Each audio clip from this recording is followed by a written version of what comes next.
try something a little different today for lack of good weather. I'm gonna let these, you could consider this a live temperament test. They've never been here. So this is her litter. Come on, puppies. You can see who's reluctant to leave the pen. And they're all witnessing new terrain for the first time, which is a worthy temperament test. No. These are my keepers, actually, from the big bone litter. No. Bogan is, of course, fascinated with everybody's puppies.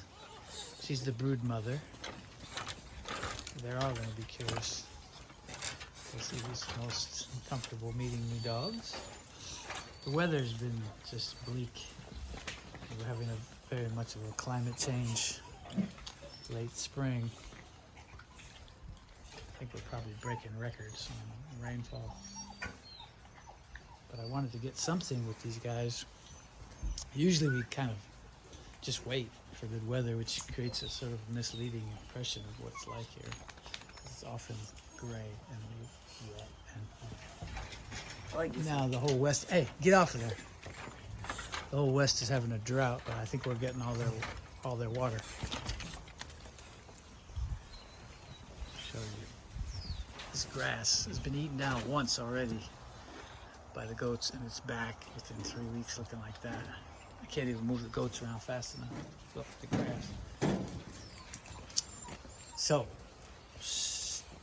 Bogan sticky pups. That'll be 7 weeks now, I think. We have 5 girls and 2 males. Taking deposits on girls, taking offers on males. I don't plan to keep a male. I have Stogan. Should we bring Stogan in? You could bring him that way. All you have to do is open one gate, and we'll see. Since we're temperament testing here, we'll see who didn't leave and who's going back. That black one never left. It's a little different, but that'll make it more interesting for me anyway. I've just recently redid my website, and I'm trying to make it convenient for people to go back and forth for generations. Look at dogs behind dogs. Well, the hot wire still works, dummy. I'm basically constructing backwards from the winners, speaking of which. There's Stogan. Hey, Stogan. He's not normally in here. So this is what these puppies turn into. He's a little over a year. Maybe we'll get him on a scale here. Oh, you might want to watch those bones, because he might get possessive. The scale's not hooked up. You can see he's really nicely built. That's a 34-inch crate right there. That's as big as they get. So you can see it's a pretty good scale. Right? He's well over 30 inches at the shoulder. He's probably about 150 pounds. So, do you know how to hook that scale up? It's underneath it. I pulled out the controller. Just roll it up. Just lift it up. You'll see it. See it? Yeah. Just have to do things like that, or some dog will chew it up. You gotta plug it in too. No, right here. You gotta plug this into that. That's where it gets the power. Our Sire wood supply is down, but we're through the. There you go. That's good. Maybe if you want to crack an egg on something, he'll get up there, maybe. Anyway, it's gonna be a lot going on with this video. A little different. Oh, I like that body language. Yeah. So we'll get a closer look at some of these pups. You're interesting. You got the blue eyes.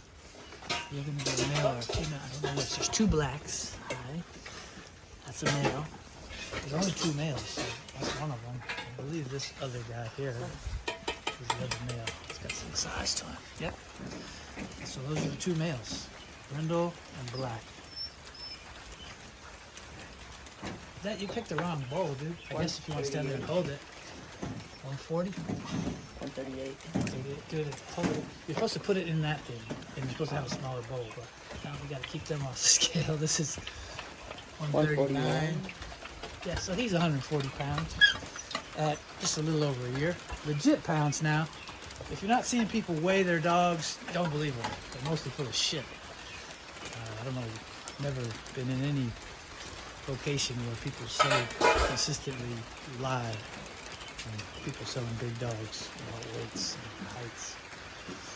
But yeah, you can expect that same kind of size from these guys. And an athletic 140, I would say.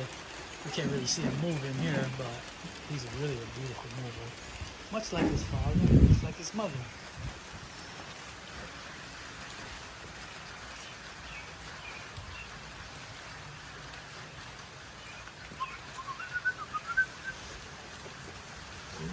Who's this? Hi. Well, there's a lot going on in this video, but at least I'm out of the rain.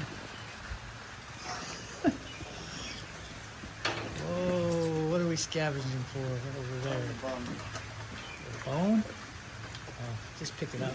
Just keep it up. Put it up some high. Look, that's not high enough. Put it up there. Because they can reach that.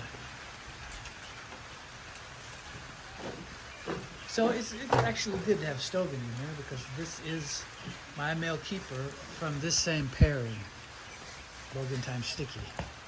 And this is why I don't need to keep a male, and I don't really need him. I probably should sell him because I can't use him in the program, and it's a luxury to have a male around that I can't use. It's probably, he will get sold. But I've raised him, I like him. So he's not a bargain dog. Prices generally just indicate how quickly I want something to move.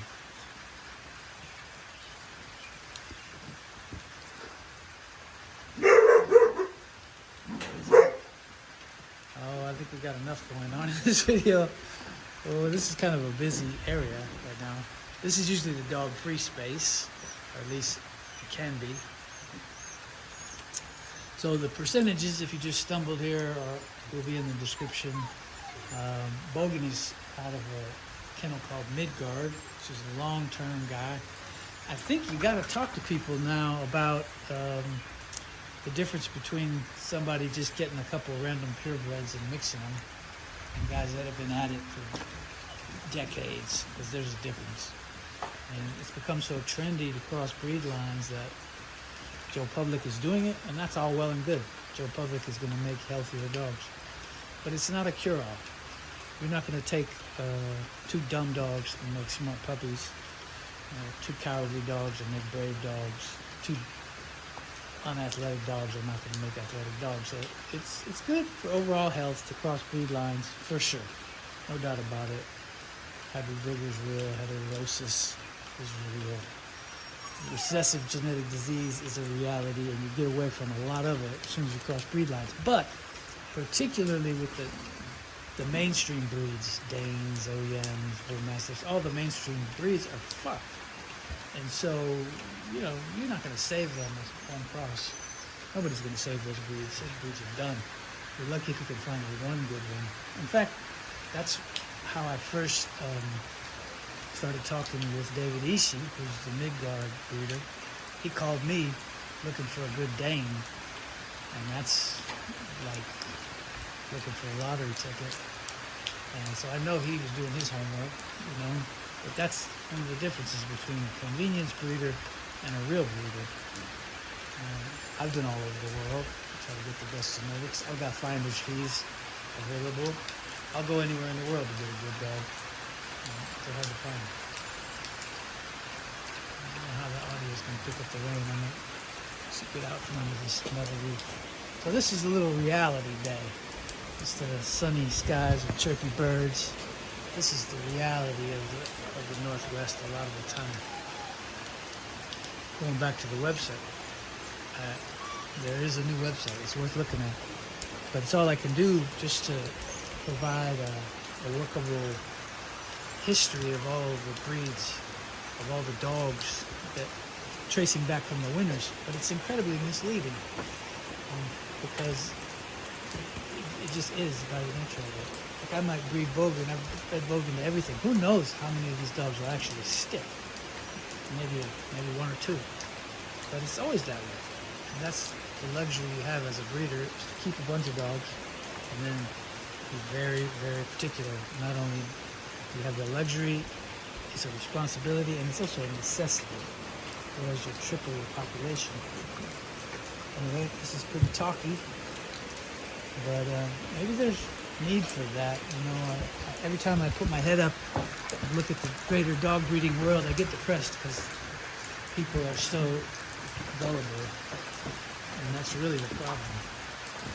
The public is gullible. Stogan's over here eating cat shit. I think we should usher him out. It can't be good for him. What? He's eating cat shit. Yeah, cat shit chews. Yep. Like him out. Either pick it up or get him out. You see those moldy cat chews? They do like cat shit. They love cat shit. Maybe that's why they chase cats. I don't know. Anyway, this is the reality of the Northwest. More often than not, this is what life looks like. Well, we have an exceptionally rainy May and June. So anyway, there's the update for those interested in this litter. Still taking deposits for those maybe just stumbling upon this. This is a nice pairing, and this is a good example of what you get in it. 30 plus at the shoulders, 140 plus pounds athletic. And very biddable, very much what we call a road dog, very low independence, people-centric, biddable, and protective.